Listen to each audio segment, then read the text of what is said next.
Oh, we're just gonna get right into this about me today, huh? Is that what we're doing, Carlos? Yeah. Well, I'm just thinking while we're setting up, at least we could be talking about. That's where my thoughts have been. Of like, okay, how do you get from here where you are? What led to here? And I have my observations, right? Uh-huh. So you have connections. You have other people that you partner with that cover the very technical things that maybe you're not as good at. Oh, yeah. Uh, I'll tell you what, I'm gonna get right into that in just a sec, but first, I'm gonna look in the camera, and I'm gonna say, "Hey, welcome to our BNI Vancouver chapter YouTube channel," and this is where we have one-to-ones, in my podcast studio, and I'm Marty Meisner with Triple M Productions, and I am here today with Carlos Baca with Fresh Aire. he's got his hands in the air. Hey. He really cares. He wants you to smell good. All right, so Carlos, you were saying, So as we, I've had a number of interactions with you. This is my first one-on-one with BNI, but I've had plenty of conversations with you to help me get to know you. uh-huh, Some one-on-ones the first time. That's the very first experience with that person. yeah, So I've had a number of conversations with you, and I've seen you. You seem very motivated and engaged in this idea of creating media content for different projects, whatever. I think you just love media, even if you weren't getting paid for it. It comes across as if you just do it anyway. You just be this podcast geek, somewhere. well, here's where I started. Uh, So my past career mhm. was I was a professional musician, and I was a Sony recording artist for quite a while. So I was in a rock band, Okay. toured all over the place. My musical background was I went to college. I studied music composition. I have a jazz studies degree, music composition degree. So that was my true love and passion.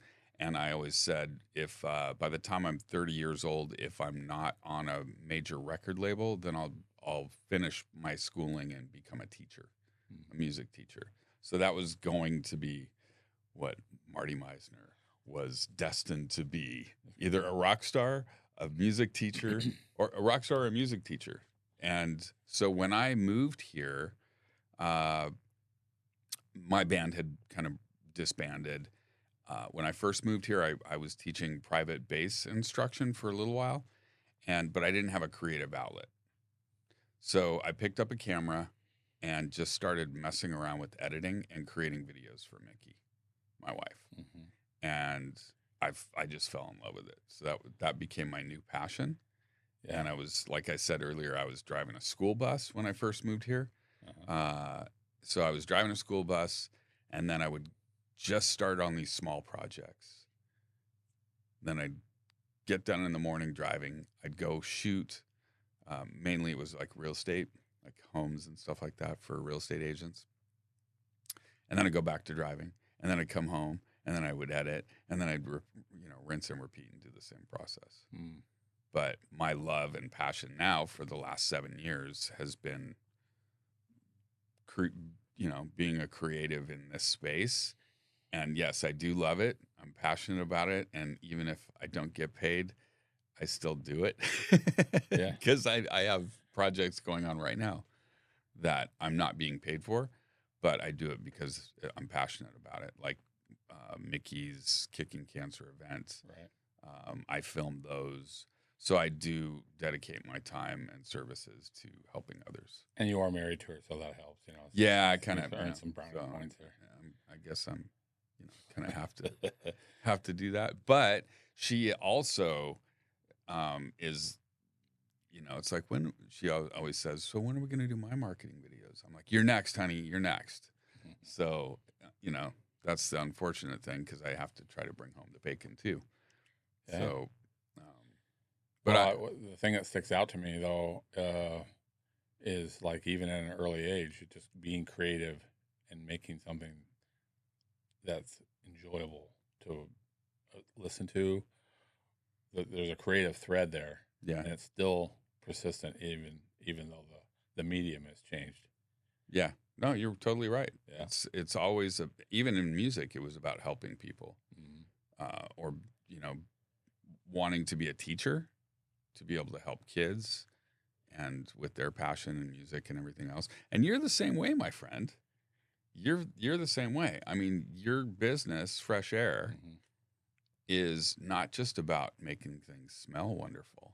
At least for me, you can definitely come at it from lots of different approaches. I always say anybody can put a fragrance diffuser up, but who put it up with the thought and care that I would do it in? And so it's not rocket science by any means. It's rocket smells. Yeah, it is. Boy, that jet fuel is something. You got to try that. Do you have jet You got to fuel? try that in your lobby one. We have a gas station scent. We have jet fuel scent. Well, somebody said one time, "Hey, we have this cigarette smell that's just. Do you have anything that can beat up that?" And I'm going, "Well, I just got this new one in. I think it's going to do the trick." Well, what is it? It's called Wet Dog. Wet Dog. And they're going, "That doesn't sound good." I go, "Yeah, but you won't smell the cigarettes anymore.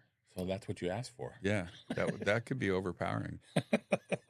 That's So yeah, awesome. it's like if you have a pain in this arm, Uh-huh. the way you solve that pain is just punch you harder in this arm. Right. And then you forget about that. Notice that one anymore? No, it worked. Yeah. So the Wet Dog smell or fresh cat litter scent. Yeah. You have that one too. Yeah, we call it a hot tuna catterole. Catterole. Catterole. Kind of like Kitty Roca. Kitty Roca. Yep. I know those Kitty Rocas. So Carlos, I really want to kind of get to know, like, how long have you lived in Vancouver in the Southwest Washington? I have never lived in Vancouver. Oh, that's right, because you're in Portland. Yeah, I live in Portland. North Portland? Yeah, North Portland. Yeah, so you're just right over the bridge. I am. Yeah. Practically, yeah. I just wait till what time of the day I want to come over. Yep. If I waited any longer, I would just sit in the line. But Right. but I came over now, so here I am. But my story really began. My parents were like 15 and 16 years old, and When you were born? mhm. Really? Oh yeah, and Wow. so I became very independent. My dad was out of the picture pretty quickly, and I never really knew what it was like to have a dad or anything like that. My mom had a lot of different boyfriends. One guy, I remember, he always called me Poopadoop. Poop doop. Poopadoop. Poopadoop. Oh yeah, And it Poopadoop. was a term of endearment for him, and I never thought of it as a negative. Hey Carlos, you forgot to silence your cell phone. I forgot to Oh, silence it's this your part. watch. That's okay. Didn't see that coming. That's okay. Hey, if it's a business call, you better take it, and then No. we'll just capture that live. Yeah. Hey, this is Carlos with Fresh Aire. Then we can see your Yeah. techniques. See how I go about it. That's right. But anyway, so I just feel like right away, it was a pretty turbulent early start in Portland. So I was born and raised in Portland. Both my parents went to Lincoln High School back in the day. That was a high school of extreme rich and extreme poor, because the ones that lived up on the hill, they came down to go to school, and the ones that lived down there. So Northwest Portland was probably the poorest part of Portland, but not today. It's changed a lot. So then my mom got involved with a guy who became my stepfather, and we moved to St. John's when I was in first grade, and I felt like the Jeffersons, and I thought, we're moving on up. And that was still a very blue collar, working class neighborhood, and but I learned to be very independent. I just, even at an early age, I used to go play in McClay Park before I'm even in the first grade, on my own. And I would just walk over there. If my babysitters didn't show up, I'd call my mom at her job, which is about 10 blocks away. Do you need me to come over to you? The babysitters didn't show up. Things like that. Yeah. Very independent. And I think it's made me into where owning my own business, I'm comfortable trying to make decisions. And it takes courage to be a business owner, I think, because there's no one way to do it. There's no exact roadmap. And a lot of people have advice, but not everybody. But it still comes down to you making the decision. Well, what got you like? What did you do before Fresh Air? Well, when I was 16, I I was in the Boy Scouts at that time. I had been there for a while, and I was mostly a troublemaker. Knocking other kids' tents down was my joy, and scaring them, making them think there was a Bigfoot in the woods. I was good at that. I was the class clown. Like, Yeah, I was good at causing trouble, and it entertained me. And but then one day, a scoutmaster said, "Hey, we got 20 new boys in the group, and if you can get 10 of them to a certain rank in 1 year, I'll buy you and them as much pizza as you can eat." So then I started contemplating this idea. And I go on, his name is Mr. Jones. And I go, "Mr. Jones, you're on, buddy. I'm going to make you pay some fares." And he just, what the genius of what he did, I don't even know if he was that genius, but he let me, he says, "Whatever you need to do, I'll support it." So he may let me make decisions, and then there is that early childhood where I'm just making decisions on how to get by in the neighborhood starts to come to play, but now in a very positive way. How do I get these 10 other young kids? So I'm like 16 years old, and all of them are 11. How do I get them to follow me and do what I ask and jump through those hoops and do it right? So Mr. Jones had a very laissez affair. Whatever you need, just I'll help you. And next thing you know it, I'm like, I can't. Sorry about this. that's okay. I thought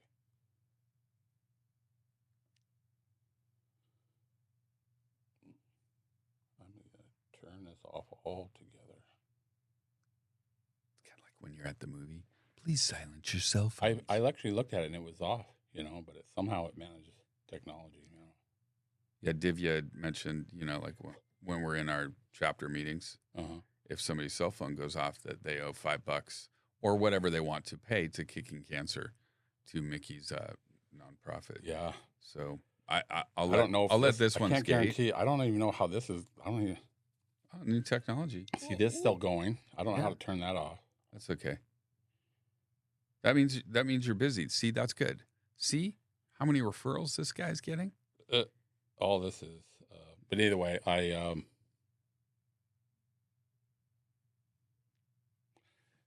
So you became like junior scoutmaster. in a way, I said if I keep scaring these kids and dunking their tents down, I'm not going to cry. I'm not going to get my goal. Yeah.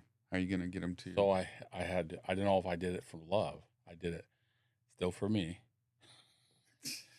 You mean knocking their tents down? Yeah, like that was my entertainment. It was for me. Yeah. I wasn't worried about them. And I still wasn't really worried about them. I said, this is not good for my goal. And later, I started caring about people a little bit more. But what I learned through it, and I got 12 of those kids across the finish line. And I was creative about the whole process. There were so many little details in it. But the things I learned about myself was, whoa, I'm a leader.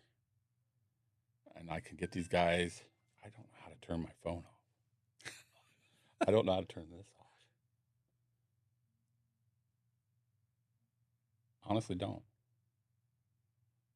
Well, that's okay. We'll just have some little. It's almost like Tinkerbell with Peter Pan. It's like do do do do do. I know. We'll just when it happens. What do you want to do when it happens? When that goes off? Yeah. Do we make a sound? Do we go like what I want to do on the inside is different than what I should do. Okay. Yeah. How about we just go? Ooh. Yeah, I like that. Every time that happens, we'll do that. We'll just stop what we're saying and we'll do I that. wish I could somehow. Anyway, never mind. But yeah, that was. So you became knowledgeable and enjoyed the fact that you could be a leader and help those. I know these boys would follow me to whatever. I was. They really liked it, and other troops were noticing that ours had this boy leader that could really help out.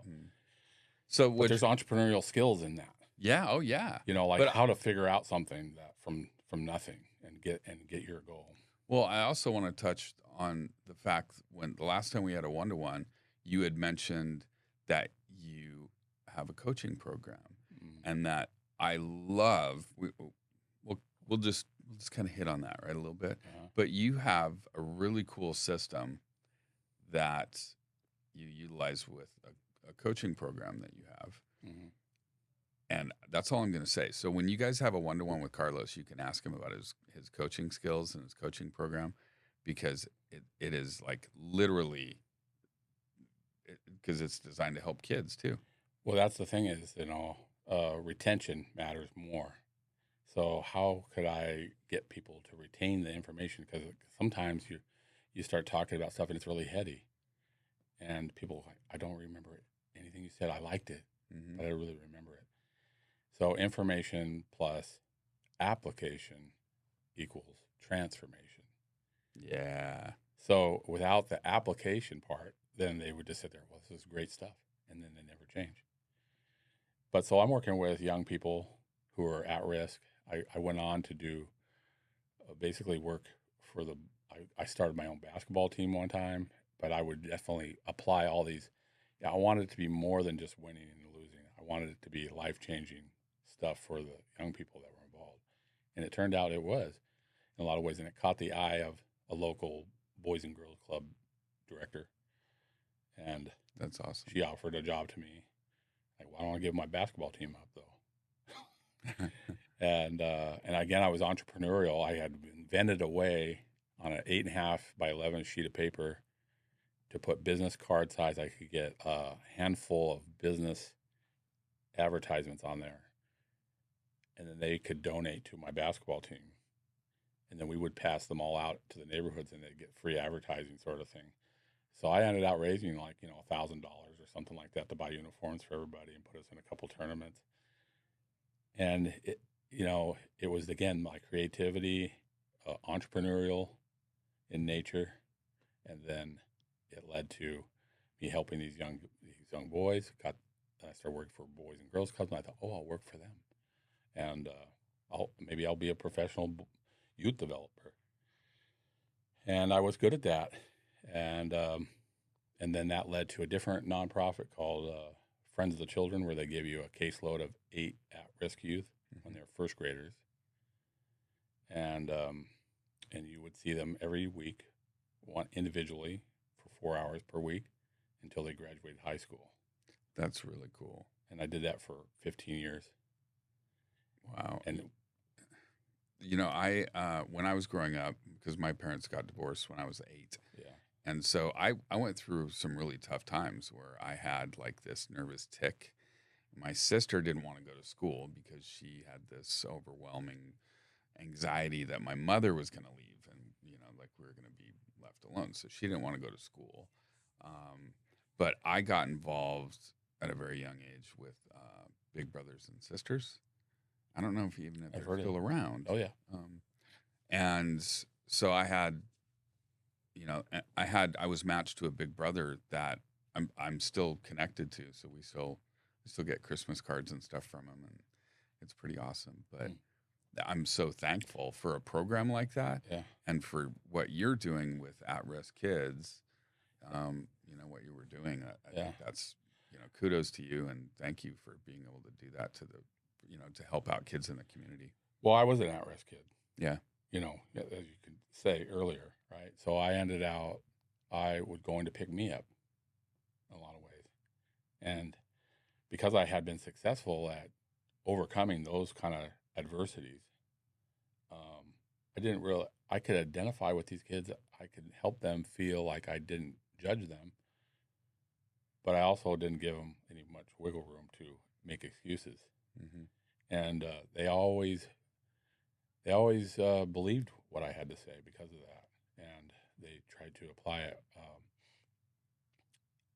One guy I first met was probably 6 years old when I first met him, and today he's in his 30s, and And just last year, I took them to the USC football game against Oregon. That's awesome. We haven't seen that together, and just talk about life, and the lines between professional and personal get really blurry in a program like that. Yeah. So they just see you as somebody who cares about them, and I tried to insulate them that way too. I didn't want them to really think I was part of some program Sure. that was paid to be there. Yeah. So, but anyway, so how do you all this awesomeness that you've done, and with mentoring and coaching and developing what you've done, how does that tie in? I do want to let you know how awesome it is that you had one of your employees at a BNI. Was it in person? The one in person or on Zoom? The gentleman that used to be my mailman. That guy? But he's one of your employees, right? Yes. Yeah. How awesome. This guy just raves about you, and he's all smiles, and he's so happy. He probably is just thrilled to be part of your team. Yeah. And that's where I'm getting, like, how does this everything that you've learned with coaching and mentoring and helping kids, and how does that help with your entrepreneurship with Fresh Aire? Because you have some pretty cool, amazing employees. Well, I think I've learned it's the art of mentoring, the art of connecting with somebody. I don't even really know, how to describe how I do it, but it comes across authentic, and I can define which direction we're going to go together, and I can invite them to that story.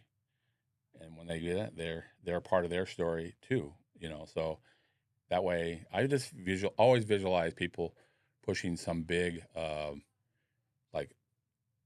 sphere, like a concrete sphere that's bigger than them, and everybody's pushing this somewhere. And so they always have something that's really heavy. If I can become the fulcrum in their lives to help them get it where they're going, then they're going to see me as an ally. Yeah. And so maybe Fresh Aire becomes the fulcrum to help them get to where they need to go. And then you get much more buy-in from them. Yeah, that's great. And they see Fresh Aire as the ally, not the somebody to just dot I's and cross T's for and follow rules. Yeah. They become more passionately involved. Sometimes they can get a little loud in the hallway, even though these are really good mics, but it still can pick up some. Oh, yeah. Yeah. Oh, ooh, ready? Ooh. I gotta have one of my things I'm gonna do is I'm gonna learn how to turn my watch off. I don't even think of it until these moments. Sure. Well, it's an Android, right? So it's like it's a Galaxy Watch of Android something. Okay. So it just goes do every time somebody notifies you or you get a message on your phone. Yeah. I think so. Can you make phone calls from it too? I haven't tried to. Remember Inspector Gadget? Remember the shoe phone? Yeah. It's like we're not that far off, right? But now it's like, hello? Yeah. It's pretty crazy. And then the Google glasses and all that stuff. Pretty soon it'll just be an implant in your eye and your brain. You'll just go, hello. But yeah, I don't know. I mainly only see Fresh Aire as a conduit to be who I want to be. That's what I was going to say. It's just fragrance. I could care less about the fragrance as much as how it helps me connect with other people. Yeah. And, so far I love it. I love the puzzle. I love the challenge of being my own decision maker in so many different ways. And, but I think it's really helped me. I even thought to myself, if I didn't get one referral from BNI, I would still be in it. So far, the connections I've had with the people, I really enjoy the most. Yeah. And to me, that's my ROI. That's a great way to look at it. Yeah. If you think you're not getting something out of an investment, and then I almost think like you're not doing it right. And I've never made so much money in my life currently because I come from such poverty. I have no idea what it's like to really have money. So I think, oh, I got so much money, I don't know what to do with it. But obviously, there's limits. Oh, sure. But I feel very blessed that. When did you start Fresh Aire? I started maybe about 4.5 years ago. Oh, 4.5 years ago? Yeah. Oh, wow. And so I went from making $500 a month as a part-time service tech to now I'm an owner of probably the fifth largest franchise in the whole Fifth largest franchise in the whole U.S.? yes, of Fresh Aire. What? Did you guys hear that? Fifth largest franchise of Fresh Aire in the U.S. right here in my studio in our BNI chapter, Carlos Baca. Yeah. So I mean, that wasn't my goal, but I just like the doors of opportunity just kept opening and opening. And I'm a very strategic kind of person. I'll play like games on my phone, like I have a Risk game on my phone. Like you've heard of that classic game Risk? Yeah. And I just play it to relax. Is how I unwind. I'm like, the cavalry is coming around the corner here any minute because I got you to do exactly what I need you to do, and here's where I knock you out. So tell me, we'll do the typical. I don't want this to be the typical BNI one-to-one, Right. but let's get a little bit of stuff out there. So what's a great referral for Carlos Baca at Fresh Aire? How can we be able to best refer people to you? I have my bread and butter customer is the multifamily housing. Multifamily housing. So okay. those apartments.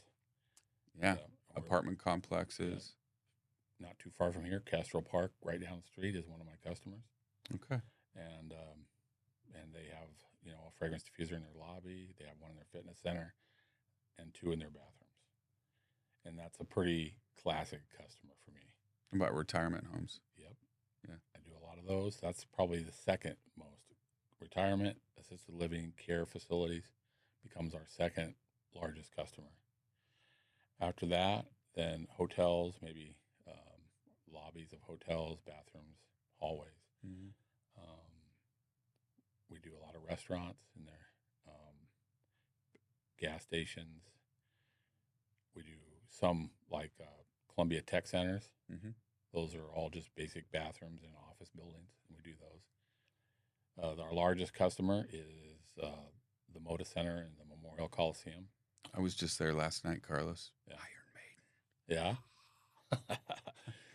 And so that's one of ours. And there's like 147 diffusers in all the bathrooms. And it takes about, 3.5 hours to just do the service. Wow. Yeah. So what kind of separates you from or makes you different other than your amazing personality and who you are, but what makes you guys unique? I think is that we really focus on customer service more than one core value is focusing on the relationship. Not nickel and diming is another one, and the spirit of generosity. Those are the 3 corporate values, and I have my own per se for mine, but I think that's I think we have that unique owner. Like our competitors a lot of times are like far removed, distant from wherever, some large Fortune 500 company. And they don't just specialize in fragrance; they do a lot of other stuff. These guys might, like I'm thinking of Airmaster is our biggest competitor nationwide, and but they're very big. It's like Fortune 500 type of company. So they lose that for that. Even though we're a franchise, it's more like a mom and pop feel. So we're that Fortune 5 blocks down the street instead. So if you want to identify and have that attention, I can be here tomorrow to help you if there's a problem. So we really pride ourselves on that, being a world-class service organization.